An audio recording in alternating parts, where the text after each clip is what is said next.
And now, from beyond our dimension, this is the JeffMara podcast. Here's Jeff. My guest is Gloria O'Neil Savage, author, professional singer, and co-founder of the first certified school for alternative health. She had a near-death experience where she encountered God, Jesus, and angels, and today we're going to learn about it. Gloria, thank you for being my guest today, and welcome. Well, thank you, Jeff. I'm honored to be here, and I'm grateful that you invited me. Thank you. All right, Gloria, if you don't mind, can we start on the day that your NDE happened and go from there? Okay. The day it actually happened was the day after I was admitted into the hospital. And my skin was green and my joints were all swollen and puffy and red. And I was really very sick. The whites of my eyes were green. And my mom told me they were trying to, was I on drugs or anything, which wasn't the case. My appendix had ruptured is what happened. And so it was all through my system. And so I went into the emergency room several times and they admitted me. And then I just went out. And the next thing I know, I was in this large, very large cathedral type place, but it's beyond, like the rows that go up stadium style are like fathomless. You can't even see the end of them. But I was down praying, God forgive me, please forgive me. And everybody is praying around me in shrouds, and they were all praying in the same language, which is not the one I speak. It's not English, and it's not a language I know. And I took Latin, and it wasn't that, but it was more towards Latin. And anyway, I was just praying. And in the center and it seemed like probably about 20, 30, 40 feet from me was this light being on this what seemed like a stone type of chair. And in fact, the whole place is more like stone, if you will, or marble, or like it's hard to explain. But then on either side are two light beings, and all around in an oval shape are angels. And they're just everybody, I don't know about to say buddy, but they're all worship you can't imagine being this happy. They're radiating this love and worship, like it's to this God, to God in the center. And from their expression, I can feel that it is the ultimate place for anything to evolve to be, is because you can be by the being that loves you, that created you, that is created everything in life. And I don't see with my eyes. I'm not feeling with my hand. The sensory thing is what's different. You feel it, you see it, but it's not the same like here on Earth. So I'm just praying. And then all of a sudden, I get sucked into this being, like it's my time or my turn or something. And I get absorbed, just engulfed and surrounded in this whole glowing light. And the light is beyond, I want to say golden and white, but that's not enough. It's just all beyond everything here. And it's musical. And all I hear over and over and over is, I love Gloria. I love you. I like every cell in my body is being, even though I don't have a body necessarily, but everything is being washed with this love and this light. And it is, I've been in love many times, and not many, but really in love with someone where my whole body is singing, with my ex-husband. And it's so far beyond that, how that love feels in you, washing you, washing you, washing you. Next thing I know, I'm walking with Jesus. And we're just walking along, and we're walking in this garden, and there's fountains and flowers, and everything is lit up inside. So everything is this luminous, effervescent, and colors, like I said, that we don't have down here, or not with these eyes. And I'm not colorblind or something. So it's just this amazing, intense color. And we're walking along, not really because it's float walking is what I call it, because it's not like I'm walking along with my feet, but we're walking along, and I look over, because there's this heaven, I guess this garden is. And then I look over and I see all these people lined up with these buildings, and they're all going into this one building. And I'm like, hey, I think let's go see what that is over there. And she's okay. So we go floating over there. And then I'm like, wow, I know these people. And then as we go up the steps and into the building, I think, wow, I really know these people. These are like close friends. And as we go in, now it's cousins and relatives. I have a big Irish Catholic family.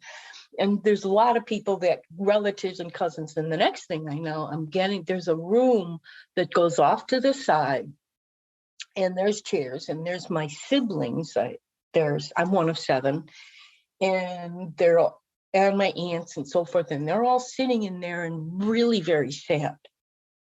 And my nephew is my oldest sister, who has crossed over and has come back to visit and help me many times now, but she was alive then. And he's at her knee. I think he was about 4 maybe at the time, something like that. And I just adore him. And he's asking my sister, his mother, to explain what's going on. And she just shakes her head and she has no words, which is not my sister, because she always had answers for everything. She was the coolest. And I see my mom, and my mom is just wrecked. And it feels awful. And then we're like, because we're on the ceiling. So I float over to this casket down there, and I look down, and sure enough, it's me. I'm like, oh boy. So I quick zip back in the floating ceiling, but like really fast, like a UFO. Zip. And then I tell Jesus, oh my gosh, you got to get me back. They can't handle this. Look at them. You got to get me back there. And so Jesus is like, you want to go back? I'm like, yes, I have to. They can't handle this. I can't leave them like this. And sorry. And next thing I know, I'm like, zip. So I'm in my body. And I look over, here's my mom. I'm in the hospital room. My mom is laying on my arm, crying. And Happy Days is on the TV, which is hysterical when I think about it. And I go, don't worry, Mom, I'm going to be okay. Jesus just told me I'm going to be just fine. And so my mom's like, oh my God, God love you. Even now you're trying to make me feel better.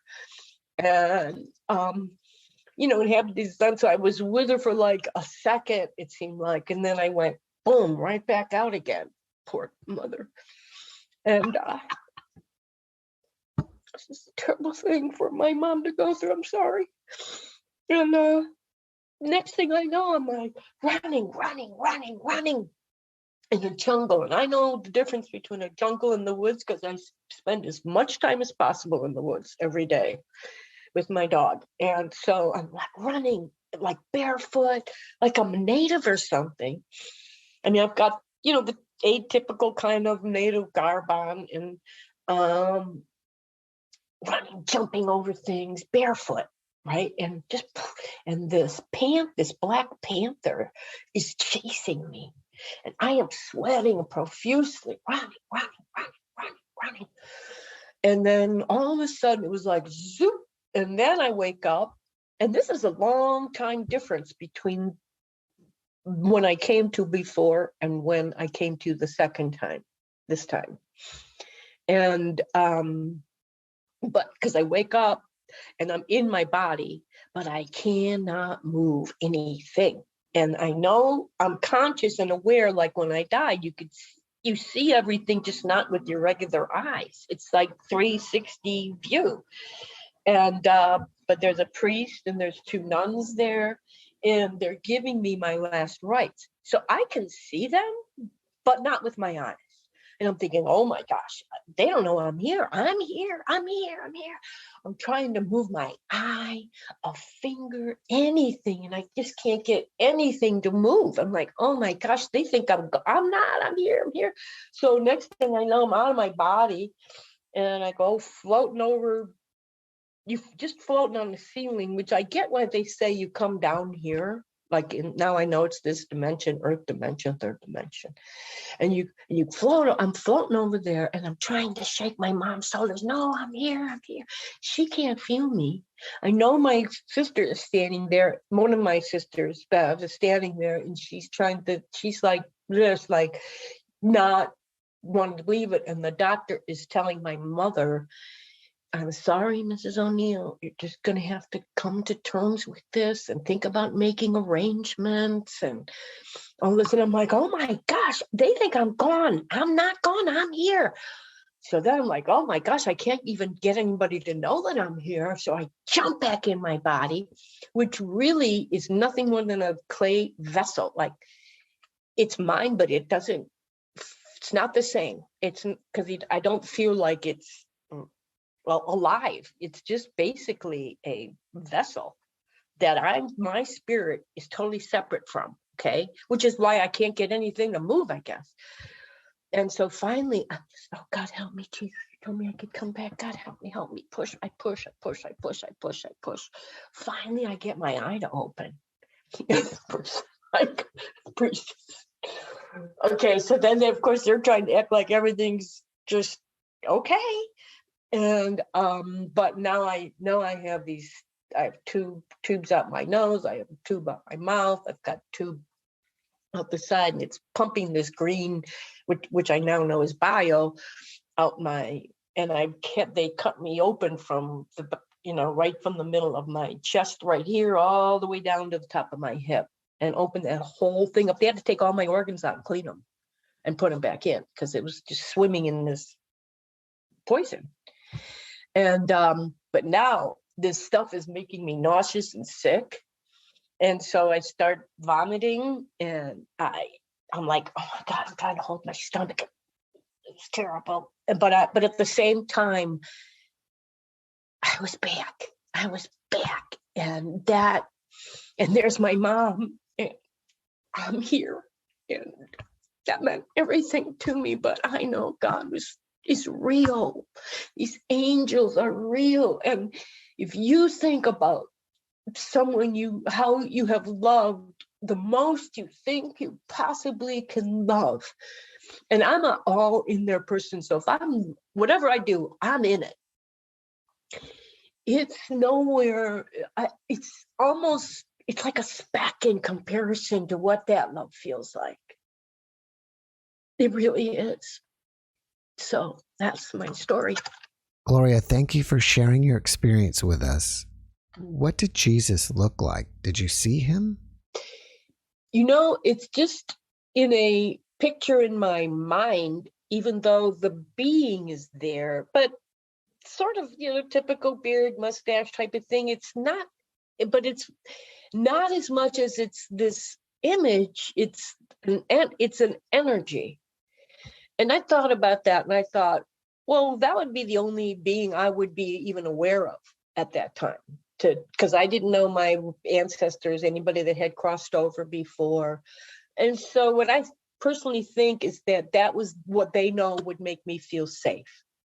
Okay, not that, I love Jesus and walk with Jesus, but I think when my dad crossed over, my sister was there who had passed before him, and I know she was waiting to help him cross over. Besides what you told us, did you have any other conversations with Jesus that you can remember? Not that I can remember. However, I have come back with this whole knowledge about healing with color and sound and like the aromatherapy and all of it, which it's something I find, because I actually didn't read about anybody else's MBE for over 10 years. I didn't want anything in mine. I only told my sister, my mom, and my one friend that actually forced me to tell my mom how sick I was because I was hiding. And those are the only people I would share it with. And the reason was I just didn't want anybody to march on my soul in a way, like it was like this precious thing for me. And so it wasn't until over a decade later that I was talking to other people, and I started to know different people from events and praying and going to classes, courses, whatever things, learning about herbs and oils and all of that. And so that's, yeah. So when you were in the room with God and the angels, did God just appear like a ball of energy or something, or a being that was kind of like an energy looking being, or what? Being that was more like an energy looking being. So it's not like God like you see in the pictures sort of thing. It's a being, and it's this emanating light, as were the two sort of smaller beings on either side of this big stone chair. And but when I got sucked into it, that was all like a ball of light. I mean, it was like I'm swimming in a ball of light. Like, that's what it felt like to me. But it could be the size of an ocean. I wouldn't know. It's just that it was like my time. And so everything is singing to me that I'm loved. Like, but that's God, everything. It's almost like you became part of God. Yeah, I think we already are. Quite frankly, from that, when you think, we're living in the God mind, and we're just not aware of it as conscious, like it's to become conscious, to see and to feel it once. But we are. Now down here is the lessons of earth distilling our soul, but that's another story. You said that you told your mom and your sister about your experience. Right. Did you tell them I was there and I was trying to tell you that, hey, I'm here, and you weren't listening? And if so, what was their response? Yeah. But that's when my sister said, I was trying to tell them there's no way she's leaving. I'm not going to believe that. My mom is more of a not just, oh, God love you, honey. And I think it was, what a traumatic thing for my mom to have to go through that, and so she could barely even she just doesn't really put any words to it. Just God love you, honey type of thing. And I'm not going to push it with anybody, or because if it hurts, right, that's no point in that. Was it kind of verifiable for them when you told them, yeah, I was here and the doctor said you just have to make arrangements and stuff? Oh yeah, they were talking about that. They absolutely were talking. I could see the whole room. You could see the whole room, out the hall. Yeah, you could see everything. And so, yes, telling them about that is exactly what was happening. How did they respond to that when you could tell them exactly what happened? At the time, it's mostly just like, what can someone say? I was only 17 at the time, and so many years ago. What do we have back then, even, especially because we weren't having any of these conversations like we do now about this, because that was 1976. So these conversations were just not taking place out there. And I'm already different enough that I'm not going to push that back then. So, but my friend was she's already experienced me telling her I was worried about a friend of ours that I know she's going to die. I'm very worried about this. And while I'm telling her that story in her basement, the phone rings upstairs and her mom calls down, Denise, and I know that is this girl's mother. And the girl passed away. I tried to introduce a whole drug program into the school. And the only thing the vice principal would say to me is, well, I don't think we need this at this school. There's not a problem here. Well, who are these children doing drugs? I'm like, oh gosh, well, yeah, that's not going to happen. I'm not here to tell you who's doing drugs in school. I'm trying to help. I want people to get educated about this stuff. That's all. Do you think this experience affected you in your singing ability? I can't tell you that it has. I've always sang since I was little. But quite frankly, my family would go, shut up, because I'm just doing my thing, singing at the top of my lungs and having the ball. And but I will tell you that something very magical does happen when I'm singing. And is it something beyond me, coming through? Well, gosh, I hope so. People tell me that. I mean, they do say, people cry, and of course you can see I'm a crier. So sorry, you might get a little crying in there going on. That's okay. So how do you think this experience changed you? Well, I know that God is real. That's my name. People can, I'm not trying to push any kind of religion for sure. And that I feel, actually, I end up getting therapy in life. And my particular therapist, I went to one, and she started, oh, so you think you're on a mission? And then she starts scribble. And I'm like, oh boy, I better get out of here. They'll be locking me up, right? Because no, I don't think I'm God or anything like that. That's not what I think. But I understand now. I think in your limbic system, when you connect to God, people, it's like a hop, skip, and a jump into thinking you're this or you're that. So I could see how it would happen, but it's not what I believe. I believe I'm an expression of God, an extension of God. It's interesting that you believe that you had a mission, because I think some people during their NDE will feel like they came back for a purpose. Absolutely. So the next therapist, okay, so the next therapist, thanks, you brought me back. The next therapist I went to, first off, you had to take your shoes off, which I thought was groovy. And so then I'm walking her place, and I'm thinking, wow, this looks like I designed it. I'm very comfortable. She's got rain sticks and feathers and all these gemstones and crystals and groovy books I've read. And so I'm walking around in there. And so she sits on her chair. She's a big girl, Sarah. And she has her legs crossed on the chair, like her feet up, which is not typical. We're not ever allowed to have your feet on the furniture. So I'm looking at her, and she goes, so you think I'm big and bad enough to handle you? And I'm like, what? I guess so. Well, what should I lay down over here? Do you want me to sit? What do you want? She goes, you can do whatever you want. And so when I sat down, she says, before a client comes to me the first time, I always pray, meditate, and I ask my guides how to deal with my new client. And she says, so they told me to ask you, what do you know about the other side, about being on the other side? I'm like, what? So I said, well, what do you mean? Like, what, being on the other side, you mean like dying? She goes, mm-hmm. And I'm like, well, I have. It's happened. Yes, I have crossed over and come back. And then she says, that has happened to me too. Then she says, not only do I never tell people that's what I do, I talk to my guides, but they told me to tell you that.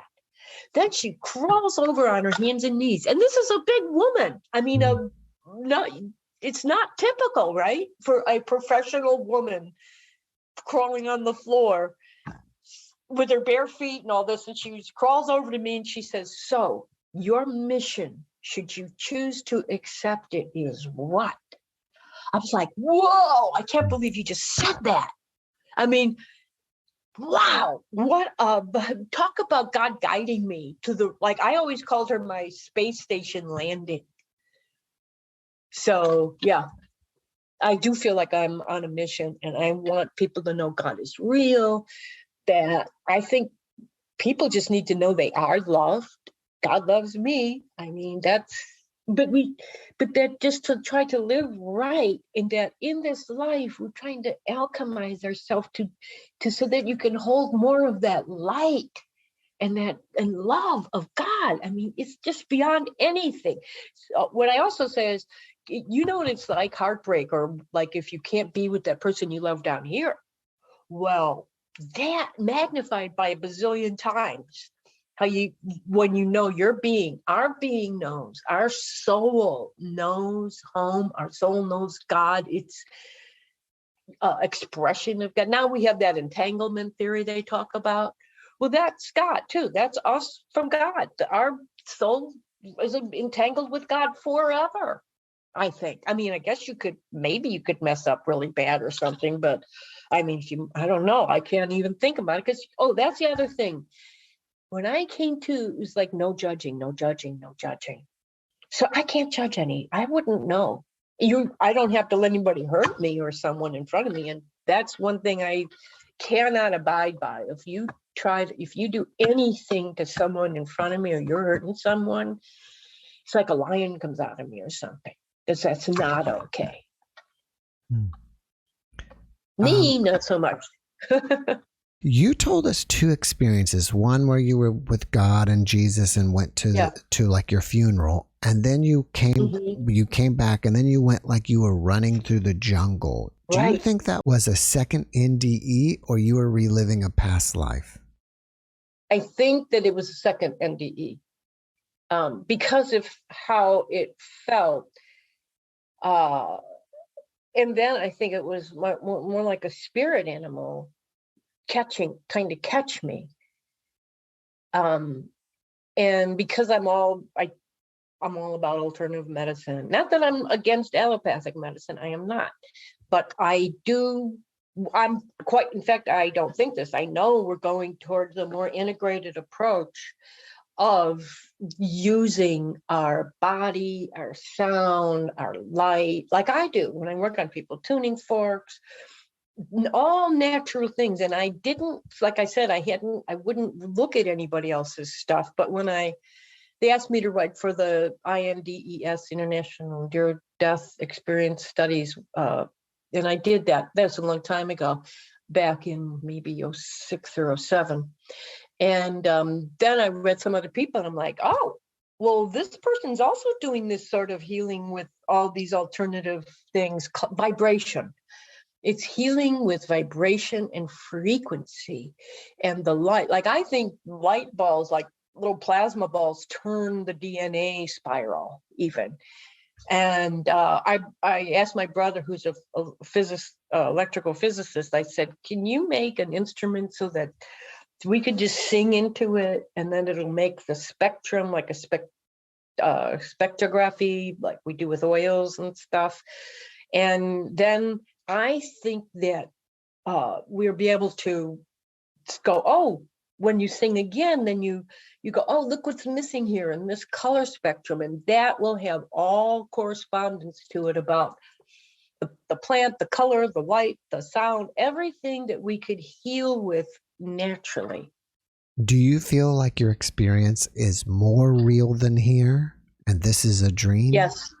Well, I actually, at some points in my life since I've been back, which is now a long time, but there have been times where I thought, maybe I really didn't come back. Like, am I over there and something's like I just went to another place or something, and I'm not in the heavenly realm that way. So I've actually even asked people, like, am I here, or maybe I didn't come back? Maybe I am dreaming I'm here now, but that place is so much more real than here.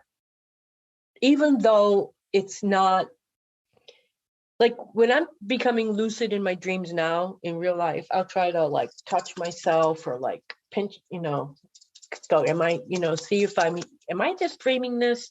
In fact, I just had this dream not so long ago. My sister that passed away, the oldest sister I was talking about was the little boy, Barb. I'm at my old house where I was married, and she's sitting at I had a jacuzzi tub, and she's sitting there at this jacuzzi tub, and I'm looking in this vanity mirror above the sink. I'm looking in there and I'm thinking, I think I'm sleeping. I'm pretty sure. What are you doing here? If I'm awake, and I start trying to wait a minute. Then I go, wait a minute, I can't feel myself, so I am awake. And she looks at me and she says, yes, you're wide awake now. Then my dad from the dream world, or from the other side, starts singing, it's time to get up. It's time to wake up. It's time to wake up in the morning. And, morning is MOURNING also, but it is about waking up. And we can be like a domino effect, or like one matchstick to another, to light. I think we're in that process right now, at the end of this age of Pisces, ruled by Neptune, which is illusions, the water. So people start going, oh, wait a minute, I think all of a sudden they see something and then it goes away. But that's what's happening. And that's why Jesus is walking on the water, because he's above the age, he's above the illusion. So, and then, we're going into Aquarius. What's that? The water bearer. It's not a water sign, though. Everybody thinks it's a water sign. And the reason I believe that there's a water vessel, that she's pouring out water, because it's air sign, is because that's what happens. The water breaks, the mother crowns, and gives birth to a new age. Jesus says, I'll be with you to the end of this age. Then you'll follow a woman with a jar. Of course, I changed the pronoun a little bit. And you'll go follow her into her house, which is Aquarius. And to me, that's Mary Magdalene, the return of that's the marriage of the divine feminine and the divine masculine. So Aquarius is the angel of man in the fixed cross in astrology. And there's 3 crosses in astrology: cardinal, fixed, mutable. On the Golgotha, which is Skull Mountain, where Jesus is being hung on the cross, which is really the elements, it's 4 squares, which is Saturn, L, Lord of the Rings, and he's out there with the other 2 on either side. That's astrology. So that's cardinal, fixed, mutable. And he's on the fixed cross, which is Ezekiel's wheel, which is on every altar. People don't even know that. But that is, and he falls 3 times. Even Jesus falls 3 times with his cross. I mean, he's Jesus. He's raising the dead, walking on water. Jesus, but he falls. I think that it's all allegorical. It's all a mystery to unpack. And he is showing you, because when you're on the cross in astrology, and there's all these crosses forming now, right? You fall with the weight of that cross. Everybody does. And we're just human, let alone not be Jesus. Right? I mean, I think we're a Christed being within us. I'm not Jesus, but don't even, my gosh, no, that would be scare the heck out of everybody. If you're Jesus, we're in trouble. I'm very human down here. I don't know if you after you got back, did you notice that you had any new cognitive abilities like that you could consider to be psychic? Oh, I'm psychic. Did I have that? Well, I knew that my friend was going to die. I have had, and I knew one time I came home. I used to come home and, try to quick grab something to eat from school, and then quick get on the bus to go down to work. Because I worked, that was part of my marketing program in school. And when I came in the back door that day, I was like, uh-oh. I was like walking into mashed potatoes. Oh, almost. And I thought, what is it? I'm like, hello, is there somebody here? And so I'm looking around, and I'm thinking, well, it doesn't look like anything's out of place. I don't see anything missing. I'm looking in my parents' china cabinet, things like that. And I thought, well, I still have to get dressed and go to work. So I just proceeded to do that. And I ran into my sister on the way home, she's coming home, my little sister, she's coming home from school. And I said, Janet, I'm not sure, but I think our house might have been robbed. She's like, what? Because she's very, she's a nurse right now. She was always sensitive growing up too. And I'm like, don't worry. I don't think there's nobody in there, but I might want to call mom and dad at the store. My parents had a store, and let them know. And by the time I got home, there was cops at my house and all this stuff. Yeah, we had been robbed. Now, since I have died, I didn't really pay attention to that before that. Let's put it that way. They would just come out of the blue. And so coming back, I really started just paying a lot more attention to know what's going on, or it was different. And I definitely tap into that. I actually asked God to stop, please, I don't want to see anymore, because it was the time of those all those earthquakes, Haiti, Chile, and then when Fukushima happened, I was laying in bed and I had to get up, sit up, because I was getting so nauseous. And, it was like kind of right before you just fall asleep. So I'm spinning and spinning inside. And I heard that the Earth's core was shifting. And the shifting of the core was moving the plates. And I knew that there was that date to come. I predicted that date. I didn't know where, but I knew it was going to be something, a bad earthquake was going to happen. And then the next day, that was Fukushima. And so then it was just too much for me to feel. I didn't want to feel all that pain and people hurting and all that. So I begged God, I said, please take this away from me. I don't want to feel all this. And what can I do with it? Anyway, in fact, one time, I was not too long after that, I think, that may have been the experience, because I was riding my bike and I'm praying and meditating. I just talked to God all day, angels, everything. I just talked to the whole world, the plants and everything, because everything is conscious. Everything is alive, conscious. The planet's alive. The planets out, Venus, Mars, they're all living angels. We read the angles. There are living angel messengers out there guiding us into our alchemical christening from the spiritual birth.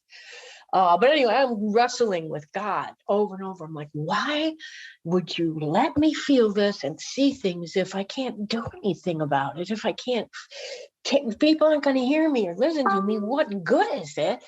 Then I realized that's the story of Jacob wrestling with God, right? And the angels are ascending and descending with the DNA, the spiral staircase. And then God renames him. That's when the word Israel even comes into existence, when Jacob is wrestling. And so that was my personal, because we all have our personal formula about how God's waking us up. And that just so I love that when it happens, how God, I think, oh my God, I'm so lucky that you show me and you teach me, and I feel so lucky to be knowing. So I'm psychic, but at that time I was trying to not be psychic, but I am. It happens. Sometimes more than others. What do you think inspires you about your experience? Everything. It's hard to go this or this, because knowing how I could feel how those angels felt surrounding the throne, and I think they are thrones, and they're just in work like that. You can't help but feel it and see it. It's this emanation into you, that God loved me, that God, I'm swimming in God, that God is just love and light. And we're down here in it. And I say down here because I do believe we are down here, because everything was up when I died. We were up in the ceiling, we're float walking. It's not the same. In fact, when I had two angels come and pull me through like water. I was in my bathroom and it felt like just like water pulling my head, just like if you're popping your head out of the pool, but it wasn't wet. And they pulled me and showed me something that actually was happening. And I came back and I was talking to one of my coaches down here, and it's like you ever see that Seinfeld episode where he tells George, you need a whole team of therapists working on you. That's probably me. And she says, well, And the fire, the burning bush is fire that does not burn. So the Holy Spirit, which is absolute real, I pray to the Holy Spirit all day. I pray for thy will, the will of the Holy Spirit to come through me as best as possible in little old Gloria. But it's not, the fire doesn't burn, the water isn't wet. And I got that because I thought that's how it was when I died. You feel it and experience it all, but down here on earth, it's all about the senses. So we have delicious food and music, and you can feel it in this earth body. Which one time I was meditating and I saw this earth planet come at me like the Universal Studios logo, and it said Earth on it, like raised gold letters. And then I heard the first shall be last and the last shall be first. And the H at the end of Earth went spinning around into the front. And all of a sudden it was heart. And it was like, oh, this is the planet Heart, they told me.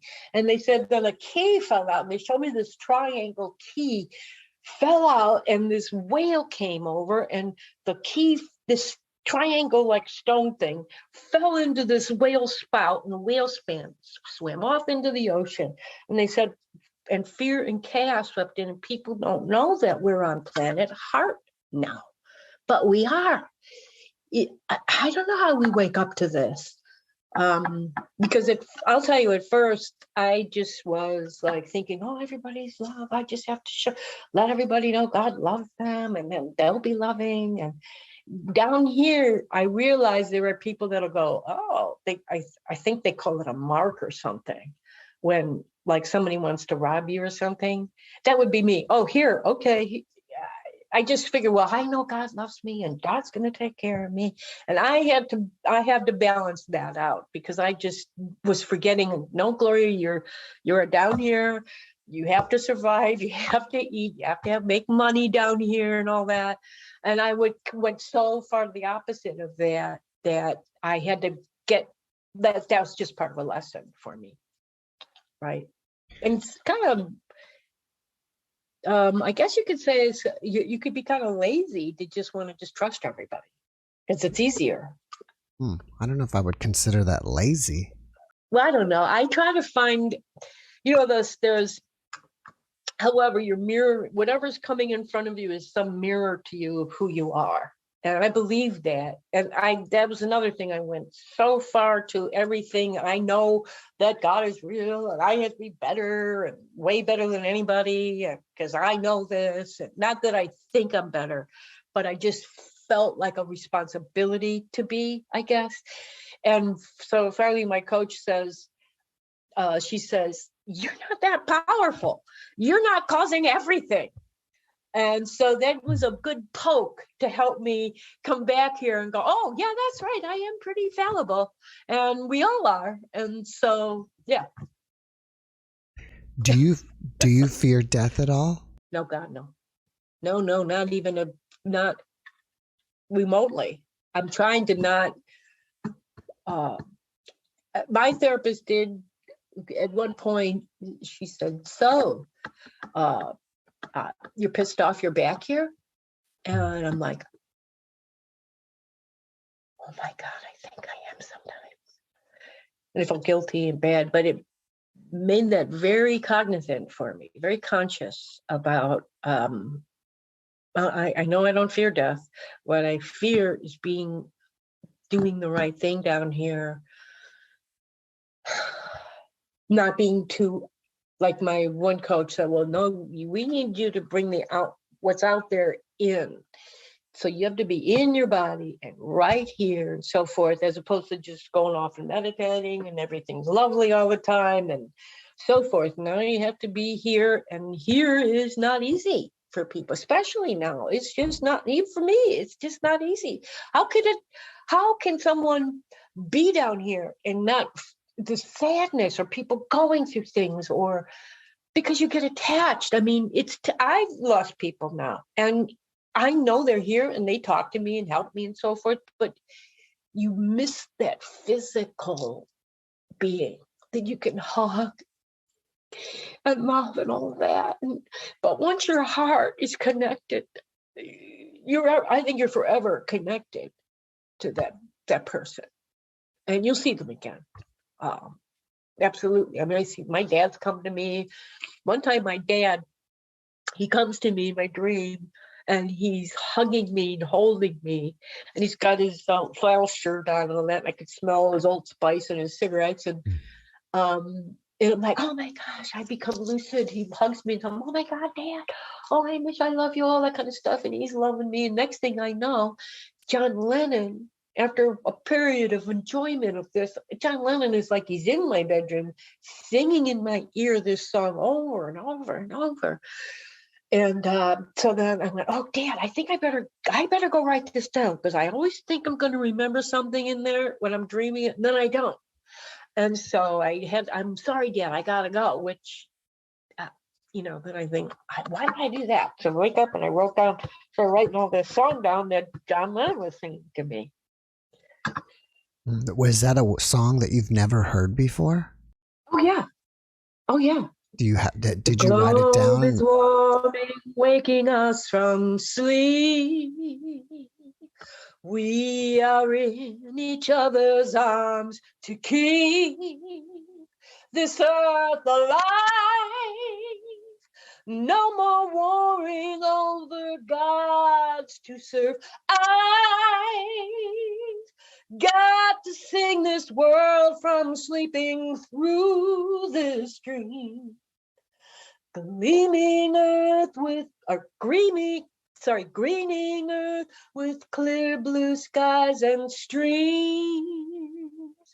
No more death and dying for a cause, and only golden rules shall become laws. We are blooming light beams from the heart.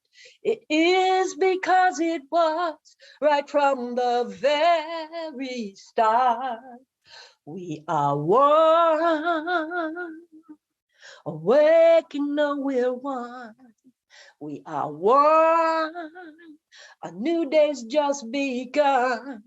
We are love. Our life is blooming love. We are one.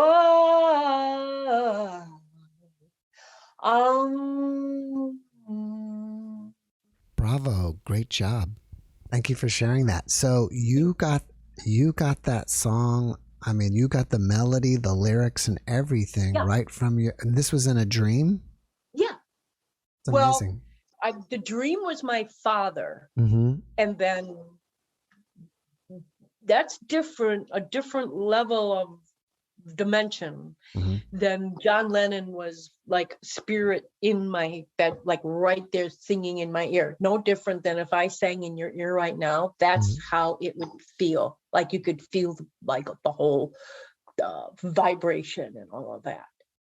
What's amazing is that you were able to get up, write it down, and put down the melody and everything without forgetting. Because you can hear it all. But I can hear music, all of it, anyway. Like the orchestration, I can hear the guitar part, the drum part, I hear the whole. In fact, one time I was in school and it just would play. It plays like a whole stereo in me, and so it's like so loud, and I'm like, oh my God, you better turn that. Like my whole body, I'm like, oh my gosh, I'm trying to turn it down, turn that down, turn that down. And I turn around to Joey Mamino sitting behind me, and Joey, can you hear that music? And he looks at me and he's like, no, what are you talking about? Have you ever recorded that song? I did a cappella. I can not play an instrument well enough to do it in public. Let's put it that way. It would be amazing if like somehow they heard it, his family, and said, yeah, we have him. He'd recorded the song before or something. You know what I mean? Oh my God, that would be tripped. That would totally rock my world. I would love it. But I think it's about this time. I mean, anyway, I'm sorry. That's okay. All right. I was going to say that I thought that that Paul McCartney pulled yesterday out of a dream. He just kind of had that melody over and over, and it was asking people, do you know this song? You know who wrote this song? Oh, and so he just thought, oh, does this song exist? That is the coolest. I've never even thought about that possibility. That's crazy. I love it. That would be amazing. Yeah, I would love that.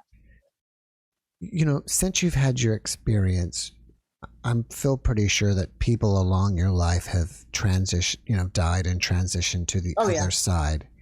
How do you respond to their deaths since you've already been there? Do you feel sorrow or sadness that they're gone, or do you feel joy because you know they went to an amazing place? Both. So first, my sister passed, my oldest sister. She's 12 years older than me. And she crossed over. We were all, my siblings, mom, everybody's there with my dad. Everybody is there at her house because she called us up and said she's getting ready to cross over because she was just a really cool human. I'm very blessed that I always felt like I was so fortunate to have her for the time being, that time frame I did even get to have her in my life. And so she was just sitting there like the most dignified. I know she was in a lot of pain because she had cancer, and but she just, my sister we just thought like it was just normal for us to just walk her over. I don't know how to explain that, but my sister Bev was holding her hand. She said, it's okay. And then she said, Muzzie's there. Muzzie's what they call my grandmother, which died before I came on the planet. And she and that sister spent a lot of time because they lived next door. So my sister would go over and usually get the cinnamon toast from grandma. So they were close. So she's saying, oh, Muzzie's right there. She's waiting for you. It was very cool. I thought it was. And after a while, we're all in there, like just crying and with her. And it's sad. And plus you can feel that door opening. I don't know. Have you ever been with someone? It is a bigger than birth door, which I've been at both. It's a big doorway, and you could feel the whole thing. When my dad died, you could smell the roses. You could smell it. And the nurses just said they could smell it because he was in the hospital when he crossed over, and we all were there. I held my cat when my cat died. Izzy, I held him when he died. So it's sad, because you're going to lose that person here in the physical that you love. I mean, you love that person. You're never going to have them. And even though, like I say, she's come and shown me a lot of things. In fact, I'm quite sure I'm a very different person because she crossed over when she did than I would be if she was still here, because I would just always ask her. Like she was like my natural, what should I do? Because I just trusted her as someone that knows more than me about anything, quite frankly. And so once she crossed, she helped me build my first shop. I mean, I needed I needed these certain bolts to put this wall up in the cement. And my family was out there and they said, well, we'll put it up for you, but you have cement bolts. I said, I don't know. So I she lived with me for a while, actually, when she was sick. And I went and got her that toolbox that she left, and to the number, everything that they needed was in there. I think the world is a completely magical place, and I don't mean like all kinds of. It's a shame people have such a negative connotation, because I think the world is alive and magical, and like. If we just would, in fact, I asked the earth about 10 years ago, I guess it was, I said, why do you let us on here if we're so destructive to you and could be so disrespectful to you? And she said, it was a female voice. I heard both female, male, but this is a female voice. And she said, Gloria, because I want to be loved and seen too. And I thought, oh, doesn't that make sense? So I love you. I say good morning to the world when I let my dog out. I go out and say, good morning, everybody. Good morning, birds. Everything is alive. we just don't know it's alive, or people don't know. I know it is, but I don't know how you don't. It's just alive. How else would you dig the dirt? And insects and worms and everything is alive. And if you put it under a microscope, everything is moving, living, you know? I believe that a lot of my audience are people that are grieving because they've lost somebody. And, they're curious if they're okay on the other side, and or they may be questioning their own existence. What kind of advice can you give them? I would say that, one, talk to them. And grieving is normal. You have to let that happen. We have these emotions for a reason. I don't think it's healthy, obviously, to just stay in that grief forever. But that is relative to that person. That's an individual walk. And so if somebody's grieving or depressed around me, I let them have that space to be depressed. And then at some point I go over and I might bring a movie like What About Bob over to show them something happy, and like, okay, it's time to open the curtains and let the light back in. But everything is a gift. Or we wouldn't have it. I mean, it's all a part of this wondrous where we're at down here of feeling. And so I would say, hello, have your grief. And you can't tell somebody, oh, it's going to be okay. Just don't. I don't really like those little kind of sayings like that, quite frankly, because you don't know for someone. And sometimes I think it could even feel cruel to someone. So I don't say that. I try not to say it. You have to let them be and hold them and love them and try to give them whatever it is that you have in your little body, being world to share with them, and let them have that grief. I will tell you that, like, people say, well, what about if you commit suicide or something? Well, the thing I told you is I saw my family grieving. And you will see what you leave behind down here. I did. I guess I can't say everybody will, but I think you will. And so I would never just say, go ahead and cross over. And the other thing is, gosh, have I learned a lot since then, a lot. And there's so much more to learn. There's so much more to experience. And I mean, I just got to experience you for the first time today. And it's fantastic. It's like a gift. It's a trip for me.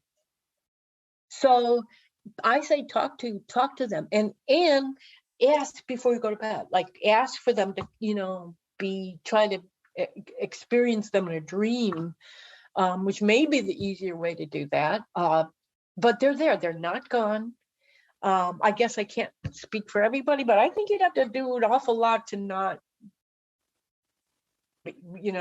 at some point. Now, like I said, because I know somebody said, well, I could just do whatever I want. God's just going to forgive me. And that didn't feel right either. And then I realized when I was in that Coliseum, whatever it was when I died, like I said, it was fathoms of these rows way out into the wherever that universe would be, like to Mars or something, maybe. And everybody, you desire that God right in the center and anything in there so much. So all I could think of is, if you think about how much you desire somebody or you love someone and you want to be with them so bad.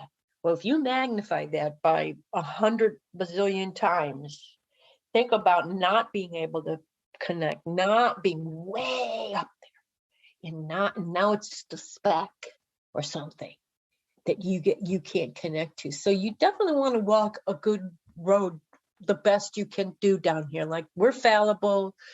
Jesus falls with his cross. We're going to fall with our cross. We're not perfect by any. In fact, I think there's I forget where, but Jesus basically, he's like, well, so how you been doing with those 10 commandments?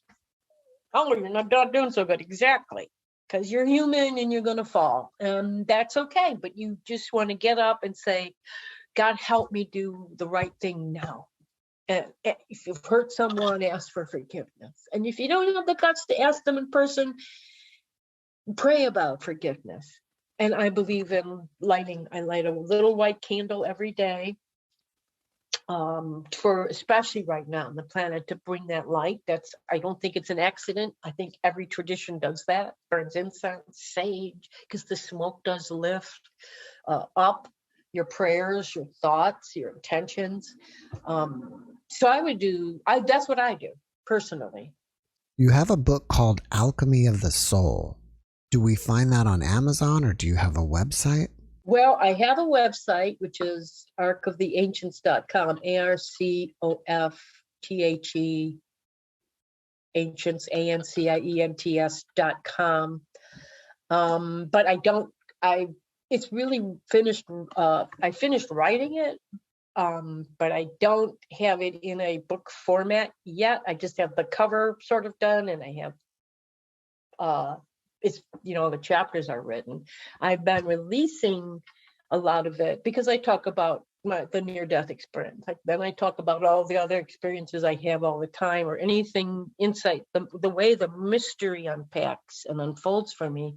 And I do that on my blog, which is, I think it's arcancientblogspot.com, but just ARCANCIENT.com. I think I sent it to you, but I forget. I'd have to look it up, be honest with you. Well, I can put the links to it in the description of the video. Oh, that's fantastic. Thank you. Okay, because my the things I think about that are important are not always the things that are people think, memory-wise and all of that. So, yeah. Besides the book, do you have anything else going on that you'd like us to know about? Well, I do. I've been making aromatherapy products since, I trained in, and I studied my first class actually with Hannah Kroger in the 80s. And then I kept, I still do with all different people, usually done by OU. There's off-campus training with professors down there. And I like to be in the woods. In fact, if I have time, I would go there. And they come in a different way. I'm inspired. I was at one of my, I don't know, it was a 4 or 5 day class down in Vibra Bobo's barn. And there's maybe 20 some women in this. I was only women, not because that's all that was invited, but that tends to be the people because it's not like some lucrative career unless you're corporate, you have all this. We're not those people, right? So I'm not that person. Jeannie Rose is distilling, and she's doing heliochrysum, and then she does the geranium, and she starts talking about how it will heal your reproductive organs. And I'm like, you can't heal internal organs with that, because I'm just thinking of the smell or pain or something. And about half a dozen women, they turn around, look at me, and they go, well, yes, you can. So I'm like, what? And then I get up, I start crying, and I think I'm going to get out of here. I have to leave because I've already had a hysterectomy, because that whole thing that I went through made that very difficult with lots of adhesions. And so, in fact, they ripped me back open at one point when I was in the hospital and put like a turkey baster in there, literally, and sucked that poison out. And they never sewed me back together because they still thought I was not going to be able to get through it.